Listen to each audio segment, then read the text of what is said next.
3 सेकंदांमध्ये सकाळचा mood set करायचा आहे का? तर मग हा व्हिडिओ शेवटपर्यंत पहा. माझी आणि तुमचीसुद्धा सकाळ फक्त आणि फक्त दात घासण्यानेच सुरू होत असेल, हो ना? कारण प्रत्येकाला आपल्या आपल्या हायजीनची काळजी असतेच असते. पण टूथब्रश हा एक असा नमुना आहे, की हा कुठे पडलेला असतो, कुणाच्या ब्रशमध्ये कुणाचा ब्रश अडकलेला असतो, हे सगळं पाहताना आणि हो, सकाळी-सकाळी बाथरूममधले सगळे ते ब्रशेस शेल्फ असतं, ब्रशला ठेवायला आपण काहीतरी करतो. पण त्याच्याकडे पाहताना सुद्धा सकाळी-सकाळी असं वाटतं, की युद्धभूमी तर नाही आहे नाही. कारण ती इतकी अस्तव्यस्त पडलेली असतात आणि कुणाच्या ब्रशमध्ये कुणाचा ब्रश गेलाय किंवा कुठेतरी काहीतरी झालंय ते सगळं पाहताना सकाळी-सकाळी इतका घाणेरडा मूड होतो.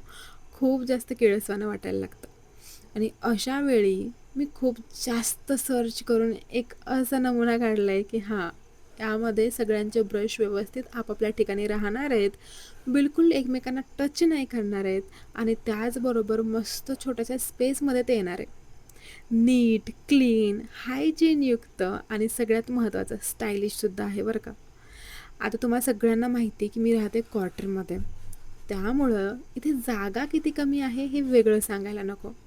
पण त्या छोट्याशा जागेमध्ये काय आपण करत असतो ना, की सगळं कसं व्यवस्थित, नीट आणि क्लीन राहावं. हायजीन पाळायचंच असतं. हायजीनला काहीच ऑप्शन नाही आहे किंवा ते ऑप्शनल असं टाकू नाही शकत. त्यामुळे ह्या गोष्टी करणं खूप इम्पॉर्टंट आहेत.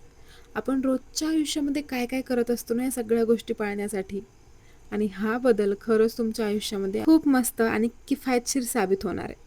आता या ठिकाणी बघा, इथे मस्त ब्रशेस बसलेत. एका साईडला मुलांचे आहेत, एका साईडला आपले आहेत आणि वरती तुमचा एक मस्त एअर फ्रेशनर, त्याचबरोबर एक अजून स्प्रे वगैरे जे काही असेल, डेली यूजमध्ये तुम्ही यूज करत असाल, एक्स्ट्राचं टूथपेस्ट असेल आणि अजून बरंच काय सगळं काही बसू शकतं. आणि माहिती यामध्ये खूप साऱ्या व्हरायटीज आहेत. तुम्ही खूप छोटंसुद्धा घेऊ शकता आणि अगदी खूप मोठा घेऊ शकता. तुमच्या फॅमिलीवर डिपेंड आहे. कसा वाटला हा व्हिडिओ नक्की कमेंटमध्ये सांगा.